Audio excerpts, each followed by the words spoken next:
Shri Manish Tiwari ji.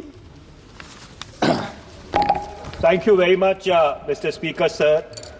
I rise to oppose the introduction of the Constitution 129th Amendment Bill 2024 and the Union Territories Laws Amendment Bill 2024.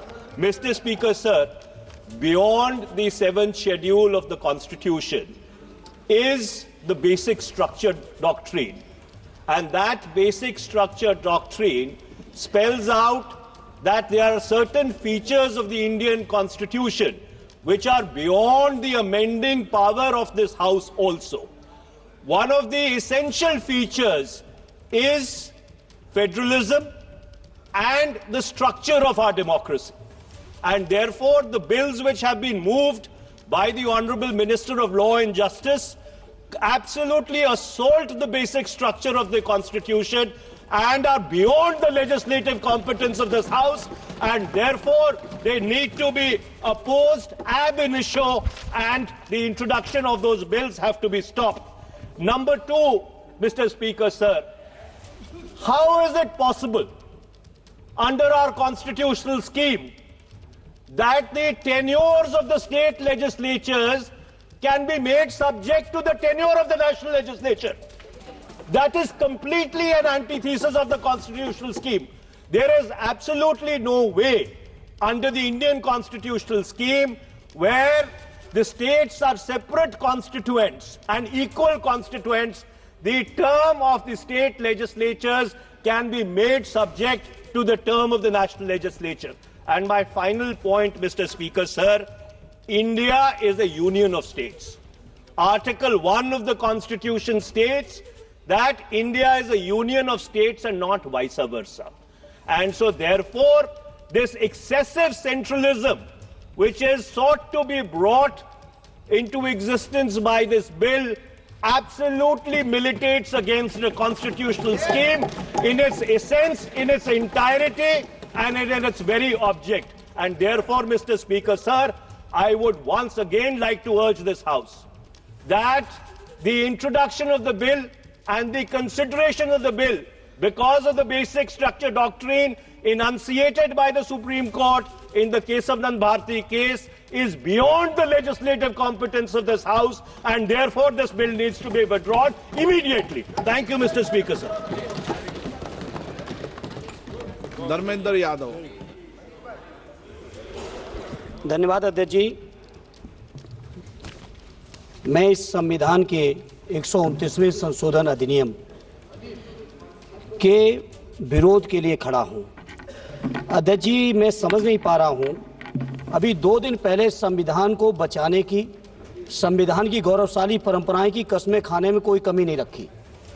2 ही दिन के अंदर संविधान की जो हमारी मूल भावना है, 2 ही दिन के अंदर संविधान का जो हमारा बेसिक स्ट्रक्चर है, 2 ही दिन के अंदर संविधान का जो हमारा संघीय ढांचा है, उसको खत्म करने के लिए संविधान संशोधन बिल लाए हैं।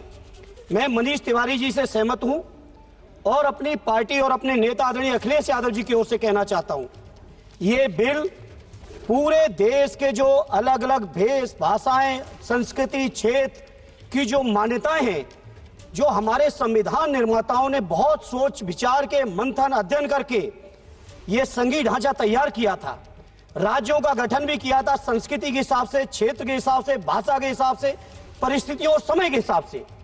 मैं नहीं समझता अध्यक्ष जी, मुझे कहने में कोई संकोच नहीं, उस समय के हमारे संविधान निर्माताओं से विद्वान, बाबा साहब भीमराव अंबेडकर से ज्यादा विद्वान इस सदन में अभी कोई नहीं बैठा, मुझे कहने में संकोच नहीं है। और ये संविधान की मूल भावना को खत्म करके कैसे तानाशाही के रास्ते निकाले जाएं, इसके अलावा कोई काम ही नहीं बचा है।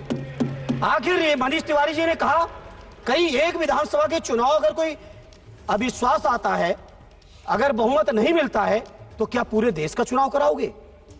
पूरे देश का चुनाव कराओगे? और ये लोग एक देश, एक संविधान, एक चुनाव की बात करते हैं, जो लोग 8 विधानसभाएं भी एक साथ नहीं करा पाते हो, मौसम देख के तारीखें बदलते हो, वो लोग बात करते हैं एक देश एक चुनाव की। इसलिए अध्यक्ष जी, मैं अपनी पार्टी की ओर से, अपने नेता आदरणीय अखिलेश यादव जी की ओर से इस बिल का पुरजोर विरोध करता हूं और आपके माध्यम से देश के जनमानस से कहना चाहता हूं, ये भारतीय जनता पार्टी के लोग तानाशाही लाने के नित नए रास्ते लाते हैं। जो 8 विधानसभाओं का चुनाव एक साथ नहीं करा पाए, 4 राज्यों के चुनाव एक साथ नहीं करा पाए, वो पूरे देश की लोकसभा और सारे प्रांतों की विधानसभाएं एक साथ कराने की बात करते हैं। मैं पूछना चाहता हूं सरकार से, अगर एक प्रांत के अंदर सरकार गिरती है तो क्या पूरे देश की लोकसभा के चुनाव कराओगे? क्या अगर लोकसभा के चुनाव के चक्कर में उस प्रांत के लोग क्यों सफर करेंगे? अरे चर्चा कर लेना। अरे कुछ नहीं बचा है, कुछ नहीं बचा है आपके पास। अध्यक्ष जी, सदन को थोड़ा सा सिस्टम में लाएं। अध्यक्ष जी, आपसे अनुरोध है, आपके माध्यम से सरकार से अनुरोध है, जनता ने बड़ी उम्मीदों के साथ हम सबको भेजा है और हम सब लोगों की जिम्मेदारी है ये संविधान विरोधी, संघीय ढांचे विरोधी, बेसिक स्ट्रक्चर विरोधी कई केसों की चर्चा की मनीष तिवारी जी ने, मैं उनके साथ जोड़ते हुए माननीय सर्वोच्च न्यायालय की भावनाओं के विरोधी, गरीब विरोधी, दलित विरोधी, पिछड़ा विरोधी, मुसलमान विरोधी इस नीयत को वापस लो, ये अध्यक्ष जी आपके माध्यम से मेरी आपसे प्रार्थना है। बहुत बहुत धन्यवाद। एक मिनट प्लीज। माननीय सदस्यगण, हम संसद के अंदर हर विषय की अलग अलग प्रक्रिया होती है। जब राष्ट्रपति भाषण होता है, जब बोलने की प्रक्रिया अलग होती है। संविधान पर उसकी 75 वर्ष की चर्चा पर जब विषय अलग होता है। आप जिस बिल का विधेयक पर विरोध कर रहे हैं वो नियम 72 के तहत विरोध कर रहे हैं। तो मेरा आप सबसे आग्रह है कि हम संसद की मर्यादा, परंपरा, उसकी चर्चा को उच्च कोटि की बनाए। तो नियमों के तहत 72 में के परिप्रेक्ष्य में आप, एक मिनट प्लीज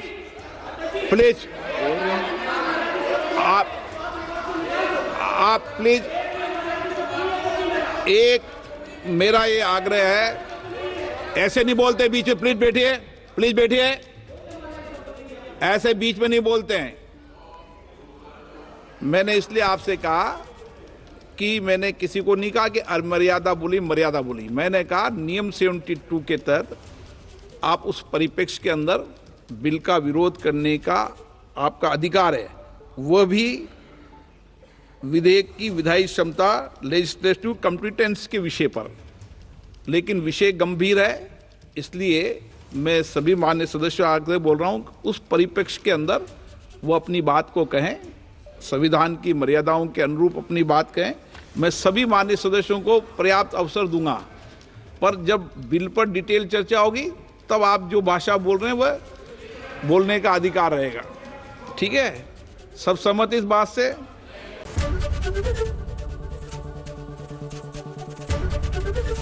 एबीपी गंगा, खबर आपकी, जुबान आपकी।